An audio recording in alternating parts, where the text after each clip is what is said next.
Selamat malam, salam sejahtera. Seperti yang kita jangka, Perikatan Nasional melalui pemudanya telah pun membuat laporan polis dan mereka mula menabur. Mereka kata perjanjian yang dibuat oleh Datuk Seri Anwar Ibrahim bersama dengan Kerajaan Perpaduan, bersama dengan parti-parti komponen yang menjunjung titah kepedulian Yang Maha Mulia di Pertuan Agong, perjanjian yang menstabilkan negara kita itu mereka mula kata sebagai haram. Biasalah kan, kita memang sudah jangka. Parti ataupun Pakatan Perikatan Nasional ini memang akan ambil kata-kata seperti ini. Mereka akan istiharkan perjanjian itu haram, gerakan ini haram, dan gerakan itu haram. Dan mereka kata perjanjian itu tidak sah di sisi undang-undang. Dan mereka kata itu menyekat dan bercanggah dengan prinsip demokrasi berparlimen. Oke lah, aku nak nasihat kepada mereka sekarang. Tadi saya melihat satu live daripada Rafiq Awang Kecil. Kamu mesti kenal dengan dia kan? Rafiq Awang Kecil membuat live. Saya tertarik dengan live tersebut dan apa yang dia kata. Ada kaitan dengan yang saya nak kata pada malam ini. Jadi ikuti terus ulasan ini dari awal sampai akhir. Tapi sebelum itu tekan dulu butang subscribe untuk mendapatkan isu-isu terkini daripada channel saya ini. Baiklah. Ada rentetan daripada apa yang dibuat live oleh Awang Kecil, Rafiq Kecil tadi. Beliau kata, di mana pemimpin-pemimpin Perikatan Nasional yang sudah menang besar, bersorak, wah menang katanya. Tapi sekarang Kelantan banjir. Oke, kejap lagi aku cerita tentang perkara itu. Tapi yang aku nak cerita ini sekarang ialah, pemuda Perikatan Nasional lapor polis terhadap perkataan jahat pemimpin gabungan perpaduan. Mereka sibuk buat laporan polis, mereka sibuk nak menentang, padahal mereka tidak pun terlibat dalam perjanjian itu. Yang aku udah hairan sekarang ini, mereka lupa orang Kelantan sekarang sedang di dalam keadaan gawat. Dalam keadaan gawat banjir. Dan yang melucukan apabila Rafiq Awang Kecil membuat pendedahan dalam live baru-baru tadi, beliau kata, di mana pemimpin-pemimpin Perikatan Nasional, terutamanya PAS dan Bersatu, yang mereka wah hebatnya mereka kata. Sehingga ada netizen kata, mereka nih, Perikatan Nasional ini menang atas politik naratif lawan dengan politik servis. Mana satu yang sesuai? YB yang menang atas naratif sahaja, perspektif, atau servis? YB yang servis buat kerja. Menurut Awang Rafiq tadi, dia tanya di mana Perikatan Nasional saat Kelantan banjir saat ini. Dan dia kata, dia cadang. Dia mencadangkan Barisan Nasional jangan buat apa-apa. Dia kata begitu. Jangan tolong, biar Perikatan Nasional saja yang bekerja. Dia mau lihat, kita nak lihat kata beliau. Kita nak lihat sejauh mana boleh bekerjanya Perikatan Nasional yang menang itu.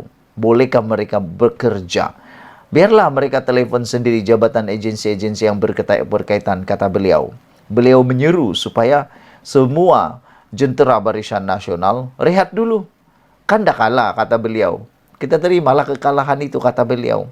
Kita sudah tidak apa kapasiti lagi, kata beliau. Jadi tak usah lagi lah mau sibuk-sibuk nak bantu sini sana.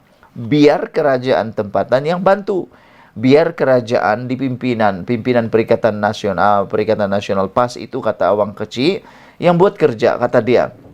Sebab kan mereka dah menang. Ini memang kerja mereka.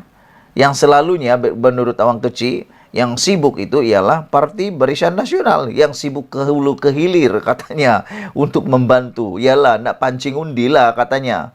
Jadi oleh kerana pancing undi pun tak menang-menang lagi, kata beliau. Bahkan lebih kalah.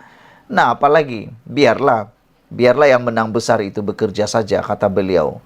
Biarlah Barisan Nasional, UMNO, berehat dulu, kata beliau. Kita tengok dulu macam mana mereka menyelesaikan. Dan dalam ruangan komen yang saya baca di dalam komen live oleh Awang Kecil tadi, saya tertarik. Ramai orang-orang yang saya baca bahasa mereka, tulisan mereka itu bahasa Kelantan. Jadi saya mengandaikan orang-orang yang memberikan komen itu orang-orang Kelantan.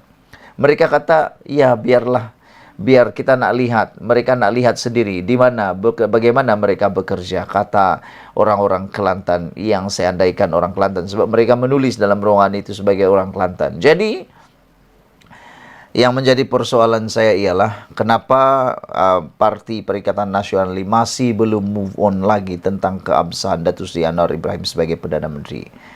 Ialah kalau betul lah nanti kamu jadi kerajaan, siapa agak-agaknya dari Perdana Menteri kamu? Tak Muhyiddin Yassin lagi. Sedangkan ketua pembangkang sekarang sudah dicalonkan Hamzah Zainuddin. Yang itu pun bikin pening tahu, bikin pening.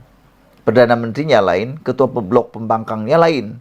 Calon Perdana Menteri lain, belum lagi jadi kerajaan sudah bingung. Sudah bingung. Saudara-saudara, yang saya tertarik dengan apa yang didedahkan oleh Awang Kecil tadi, Rafiq Awang Kecil ialah apabila beliau mendedahkan di mana pemimpin-pemimpin Perikatan Nasional yang telah menang. Yang telah menang dalam pilihan raya baru-baru ini. Beliau menuntut supaya ahli-ahli Perikatan Nasional, YB itu, pergilah cepat-cepat bekerja. Jangan lagi sibuk ke hulu ke hilir membawa cerita, membawang dan bagaimana, macam-macam lah cerita. Rafiq Awang Kecil ini dia kata begitu. Saya pun tertariklah dengan apa yang dia kata. Ini waktunya, ini masanya. Anda menunjukkan yang benar-benar Anda layak menjadi layak menjadi ahli parlimen, layak menjadi ahli politik ataupun menjadi wakil rakyat di kawasan tersebut. Jangan lagi terlampau sibuk meratib di sana sini, masih lagi mempersoalkan keabsahan Datuk Seri Anwar Ibrahim sebagai Perdana Menteri. Bantulah. Ini waktunya membantu orang-orang di Kelantan. Saya ramai kawan di Kelantan. Mereka kata memang sekarang ini teruk di Kelantan. Ada rumah kawan saya itu sampai mau habis bumbung rumah dia. Tapi tak tahulah bila sampai bantuan. Takkanlah tunggu 2, 3, 4, 5 hari lagi kan baru ada bantuan.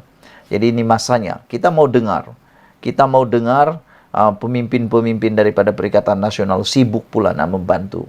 Bukan sibuk pula nak menjatuhkan kerajaan yang ada sekarang ini. Kalau sudahlah musim banjir, sudahlah musibah sekarang ini melanda Malaysia.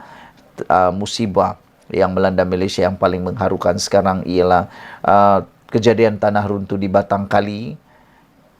Pula berlaku ketidakstabilan politik lagi. Memang kita nanti kena sumpahan pula kita.